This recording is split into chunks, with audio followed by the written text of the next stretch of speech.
They came from jails, prisons. They came from mental institutions, gang members of our own.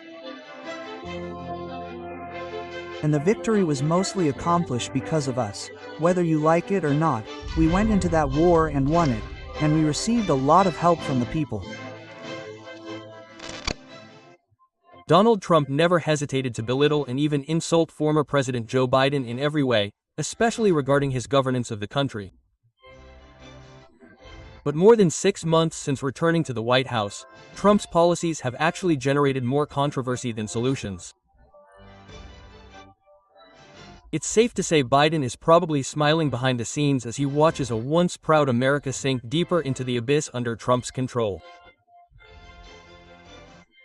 So what is shaking America today?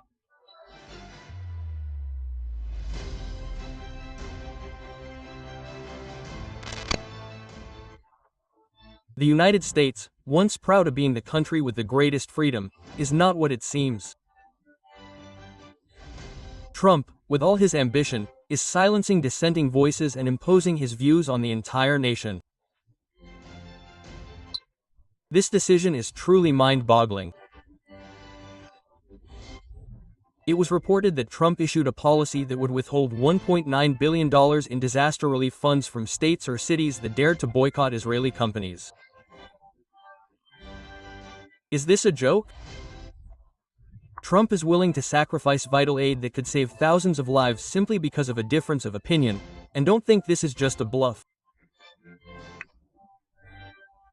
Last Monday, the Trump administration firmly announced that American states and cities must bind themselves to agreements that will not sever ties with Israeli companies. This demand is intended to counter the boycott, divestment, and sanctions (BDS) movement, which aims to put economic pressure on Israel to end its occupation of the West Bank and Gaza Strip. Yet, disaster relief funds are not ordinary money.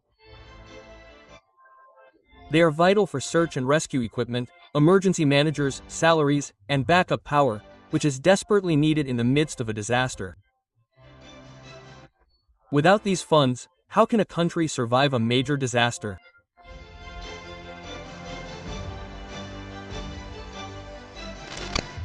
Shortly after returning to the White House, Donald Trump again sparked major controversy.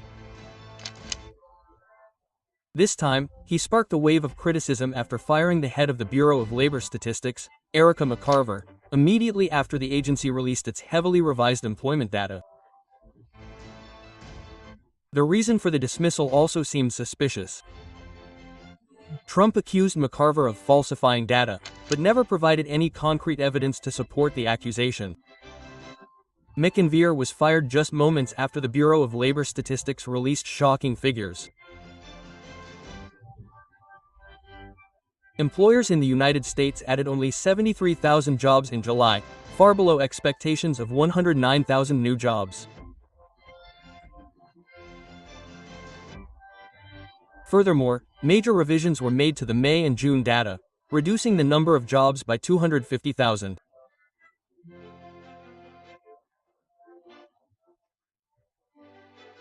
This was no ordinary revision. It was the largest decline in employment figures since the COVID-19 pandemic in 1979. Some may consider this dismissal a prerogative of President Trump in replacing the head of a government agency. However, many also consider Trump's actions highly controversial. Some believe that the commissioner could not have manipulated employment figures and assert that such revisions are normal and occur every year.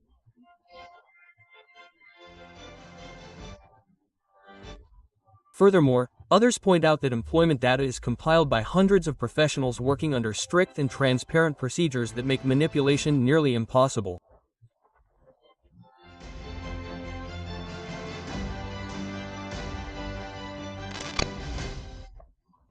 For some opponents, the dismissal of the head of the U.S. Bureau of Labor Statistics is seen as a clever move to cover up the Trump administration's major failures, which have further worsened the American economy. As we have seen, the U.S. stock market continues to fluctuate due to Trump's import tariff policy, which has further worsened the economic situation in the United States. Perhaps within the Trump administration, they are celebrating the victory of his radical import tariff policy. Admit it or not, almost all countries except China and Canada have been forced to bow down in order to obtain lower tariffs. Although they had to accept a deal that was very burdensome for their countries, the reality is that the import tariff policy imposed by Trump has had an impact far beyond what was expected. Beyond the negative impact on jobs, these new import tariffs have also directly impacted American companies and consumers. One of the most striking examples is the new 50% tariff on semi-finished copper products that took effect on August 1st. Although Trump has repeatedly stated that the tariff is a kind of tax paid by a foreign country, the reality is actually the opposite. Copper prices soared by 13% in just one day.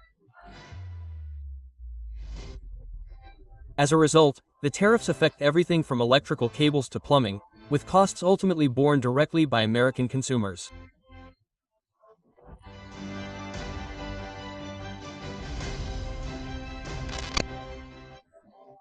However, in reality, Trump's tariff policy has backfired. As we know, almost all of Apple's electronic products are manufactured in China. Then, with his stifling import tariff policy, Trump actually made Apple products manufactured in China much more expensive. What exactly did the Trump administration do to solve this problem? In a light-hearted tone, Trump asked Apple to move all of its production processes to the United States to avoid the impact of the tariffs he himself imposed. However, this is not as easy as it seems. Apple chose China as its production base because labor costs there are much lower. If they were forced to move production to the United States, the price of their products could skyrocket uncontrollably. For example, the iPhone 16 Pro, which is currently priced at $99, would skyrocket to $3,500 if produced in Indonesia.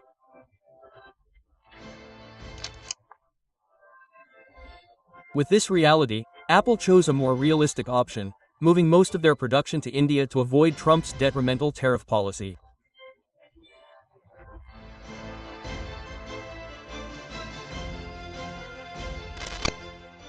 Amid the ongoing chaos over the tariff policy, the dark shadow that haunts Donald Trump reappears. The scandal involving Jeffrey Epstein, the billionaire implicated in a sex crime case, resurfaced after Trump's birthday letter to Epstein in 2003 was discovered. The letter wasn't just a congratulatory message, but contained a suspicious sentence. "Happy birthday, and may every day be another beautiful secret," suggesting their relationship was more than just a friendship. This fueled speculation that Trump might have been involved in Epstein's heinous acts. Despite their close friendship, Trump consistently denied any close relationship with Epstein. However, the evidence became increasingly difficult to deny. During the trial, a pilot for Epstein testified that Trump flew on Epstein's private plane on several occasions. Trump's name was also listed in Epstein's contact book, which included hundreds of other prominent individuals.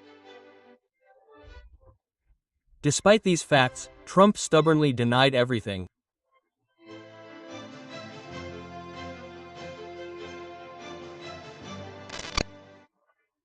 Furthermore, Trump's immigration policies sparked major riots in Los Angeles last June. His order to pursue illegal immigrants and deport them mercilessly rocked the city with massive protests.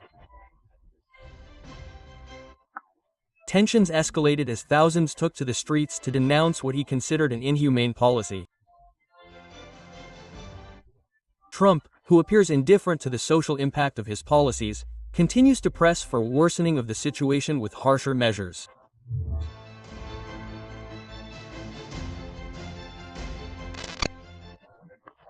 Trump's increasingly inconsistent policies have also led one of his former biggest supporters, Elon Musk, to distance himself.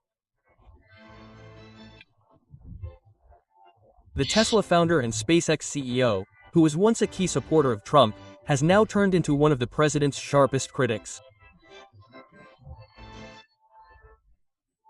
This conflict escalated when Musk announced his resignation from the position of head of the Department of Government Efficiency, an agency created by Trump to save the state budget.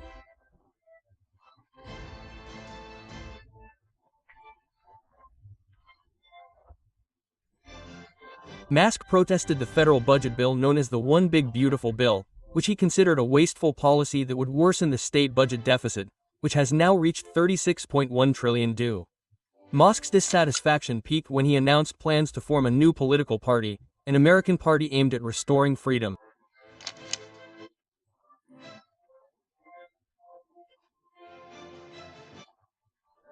In response, Trump firmly called Musk's idea ridiculous and unrealistic, belittling the idea of such a major change.